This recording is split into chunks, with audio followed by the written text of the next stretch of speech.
Hi, David again, and this video I wanted to address, it's a quasi-cult principle. That is that ordinary human beings generally have boundaries. They generally have some common sense.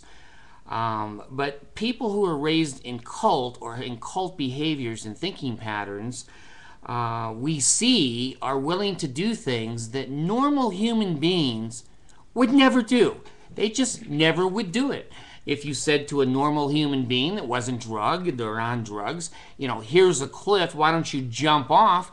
A normal human being would go, wait a minute, I'm going to die down there, and what's the purpose of this? What's going on? And they'd say, no, I'm not going to do that. I've kind of made a list of some of the things that the Mormons do that are not normal. Normal people would go, whoa, whoa, whoa, ho, no, whoa, stop. But the Mormons go, oh God, hear the words of my mouth. Oh God, hear the words of my mouth 3 times, okay? What wouldn't they do? This is what's scary about Mitt Romney to me. Maybe the guy is a wonderful human being. I've never met him. I don't know anything about him. It seems like he has a good family, a good man. But God, look at what's inside of his head and what might spill out. It could spill out onto the American people. Number 1, this one I put in for fun. Circumcision. Now, I've never seen anything in the Mormon church that requires circumcision. I think if you're a Jew, it's required. But think about it. I'm using this now generally as religion. If that baby was more than 6 or 7 years old and you said, we're going to cut the end of your penis off, he'd go, whoa, wait, whoa, whoa, no. But because he's only days old, who cares? Just cut the thing off. It's cleanliness, and you don't want to be an uncircumcised Gentile or apostate. Well, the Mormons fall in line with that. Like I said, I've never read any policy on it. I've never even heard any policy on it. So let's go to shunning, okay? Shunning is a major doctrine in the Mormon church. Will you see it anywhere? Yeah. Brigham Young, you take a look. I'm not going to do your research for you. Go look on the damn computer and get the Journal of Discourses. Brigham Young basically said, if you hang around people who leave the church or speak poorly about the church or whatever, or don't believe, you are to shun them. Treat them as if they have died. Family, children, mothers, it doesn't matter. So it is written. I've seen it with my own eyes. Brigham Young said those things. So shunning is something ordinary people wouldn't do. If you said to a Catholic or a Lutheran, now maybe a Jehovah's Witness, that's pretty cultish behavior too, but normal Christian religions, if somebody left the religion or wasn't active in the religion or just didn't take it as fanatical as somebody else, you don't choose your church over your family. You don't do that. Your mother and your father for 20 years, maybe 30 years, has cared for you and has loved you and has been compassionate and fed you and changed your diaper. And for you to look at them and go, hey, you're not going to the Mormon church anymore. I don't want to be around you. Don't call. Don't write. Don't come over for Thanksgiving. I'm not calling you on Father's Day. I'm not calling you on Mother's Day. You're off my Facebook. That's not normal. It's taken me many years, 7 years, out of the church after I resigned to start to look at, gee, a lot of those things I believed in aren't normal. But you can get Mormons to do it. Okay, let's take a look at Mountain Meadows Massacre. I've read extensively on that down in Washington County and St. George area. And there were some people from Arkansas, about 120 of them, just coming through the southern part of Utah there to go into California.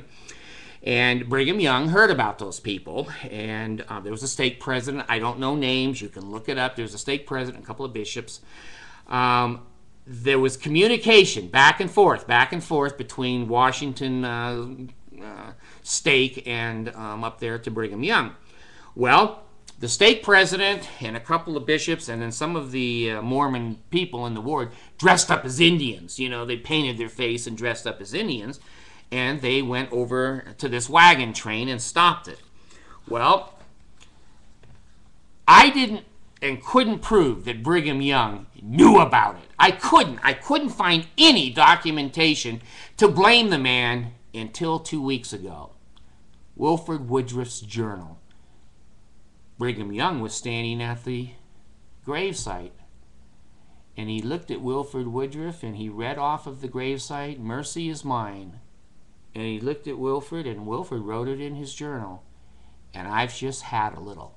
There it is! That's good enough for me. That's good enough for me because I know Brigham Young's personality. I know he was a tyrant. He was a Nazi. And nothing happened in the state of Utah without Brigham Young's approval. So here's what Brigham Young told the state president to do. Stop them. Have the Mords dress up as Indians and make it look like the Indians raided this wagon train. And then ask them to surrender all of their firearms and their weapons, and under a white flag. So these people trusted the Mormons and had no reason not to, evidently. They gave away all their guns to the Mormons on all of their defense weapons. You know what the Mormons did? They walked up to their children and to their wives and to the men and shot them in the face. Killed them. Cold blood.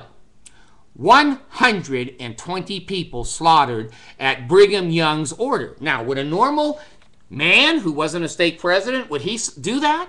He'd go, hell no, I'm not going to shoot innocent, unarmed people. But if you're a Mormon and your prophet says to do it, there it is. Mitt Romney, see, I'm nervous. Look at my hands. I'm nervous because Brigham ordered it. It was underground and no one knew about it till we finally got Wilford Woodruff's journal. And 120 people died. Those ordinary men down there who were bishops and state presidents would have never done that if they weren't in a cult. Dangerous, dangerous behavior.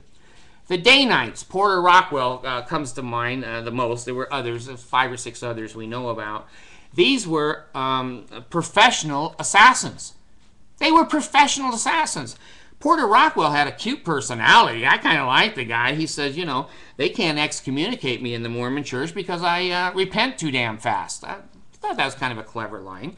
But anyway, Brigham Young and Joseph Smith later on, or early, formed the Danites. Now, I had a Mormon come onto my website and he said, what is a day-night? N-I-G-H-T.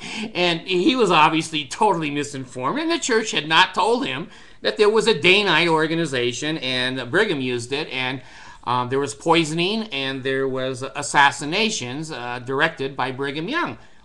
Ordinary church people won't do that shit. You say to a Catholic, go kill that Catholic over there. He doesn't believe the way we did. A Catholic, a Lutheran, a Methodist goes, what the hell? I'm not going to go over there and murder someone. But not a Mormon. See, there's Mitt Romney. I don't know what will vibrate in his head under pressures. Will he be like Brigham Young? It's a good chance. Comes from polygamous stock. And he's been raised in the church. He's been stake presidents and bishops. Okay, even in the Book of Mormon, see, the church, Mormon church, documents that Nephi was ordered to go back and get the records that they left in Jerusalem. I mean, this is, all fantasy. But the principle is there. Nephi was a wonderful, according to the Mormon doctrine, wonderful, wonderful, righteous man.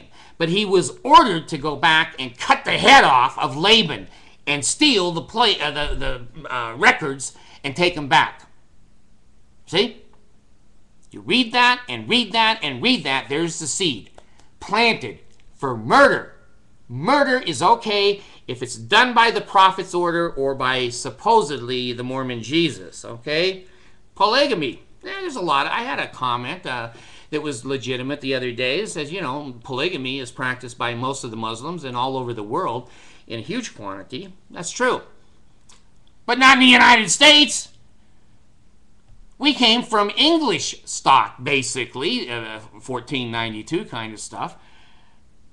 You could not generally go to women in the United States anytime that were intelligent, were educated, who had freedom and some common sense and say, hey, you know, the prophet wants me to take on a couple of 14-year-old wives. What do you think? Most of the women would say, have you heard of Lorena Babbitt? That's the girl that cut off her husband's penis several years ago. Women in the United States are not going to put up with that. Of course, women in Muslim countries have been raised in that kind of a cult and thinking they just expect that's the way life is. Well, you couldn't get ordinary Americans to do polygamy. It had to be some kind of religious or Jesus or some kind of a prophet. And of course, the prophets took the most advantage of it. 57 wives, Brigham, 30, Joseph Smith. 10 of Joseph Smiths were already married. So when the Mormons say to you, oh, they used polygamy because the women needed husbands and they were poor and destitute, and so it was better to share them. Well, what was Joseph Smith's reason for marrying 10 that were already married? They were being cared for. Mormon justification. Okay? All right. Hating. Oh my gosh, if you got a normal person, there's a lot of people who are prejudiced. There are some people that are prejudiced, but the Mormon church has it institutionalized. In my lifetime, they hate polygamists. Oh, we've excommunicated them. We don't allow them here anymore. God, there's polygamists in the town I live in. There's polygamists in Bluffdale. There's 2 huge polygamous foundations there and congregations in Bluffdale. There's one over in where my friend lives in Payson. A huge church, beautiful church over there built. Okay, so when they're done hating the polygamists, I was alive. I've seen this with my own eyes. I'm not reading the internet. I have seen this. ERA, Equal Rights Amendment. The church doesn't talk about that much anymore, but boy, women were to stay barefoot and pregnant and in the kitchen until the Equal Rights Amendment. And I can't think of her first name, Johnson. She goes, whoa. I'm normal. I'd like to have a job and a career. They excommunicated her ass. She was out of there.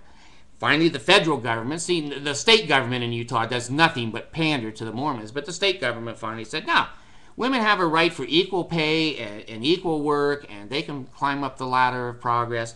So the ERA amendment was passed in the United States, and the Mormons took it on the nose again. Blacks. I was there at BYU, 1978, when the blacks were allowed to get the priesthood. I was there. I saw the Salt Lake Tribune that had 3 pages of little tiny names of Mormons that said, I'm out. I'm out. I don't want those Negroes in our church. I don't want them in here.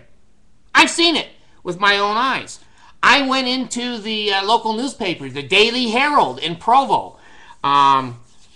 His name skips me right now, but he was a polygamist and he was living down in the area, and the Mormon church went in with the Department of Social Services under the guise that his children were not in public school. Well, he was held up in a little house and had a fence in it, and the sheriff's department dressed up like in Halloween suits and lured him down to the mailbox, and this old boy really wasn't doing anything.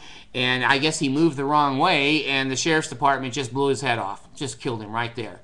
And I went into the paper and said, you know, that's what they used to do to Mormons. And now Mormons have turned around and done the same thing. And I was probably 24 or 25, and of course I was very unpopular with that particular behavior. Taking church over family, you can get a Mormon to do that. Send them on a 2-year mission and make them live with another man in poverty. And try not to turn gay. Well, they do that. Excluding parents from their own children's marriages and weddings. Yeah, you can get Mormons to do that. Interview questions. Yeah, you can get bishops and stake presidents to take young girls behind closed doors and ask them about their vagina and about masturbation. Well, I've got 1,000 things here, and I can't go into them all. But I just want you to know, in summary, when you're in a cult, your behavior is outside the norms of the normal people in the world. And you don't know it. You think you have the right to do whatever you want because God and the bishop and the state president and the general authorities give you permission. Well, they don't always protect you. The guys that pulled off the Mountain Meadows massacre, 3 or 4 of them, 2 or 3 of them, were executed. So be careful who you follow. Thanks.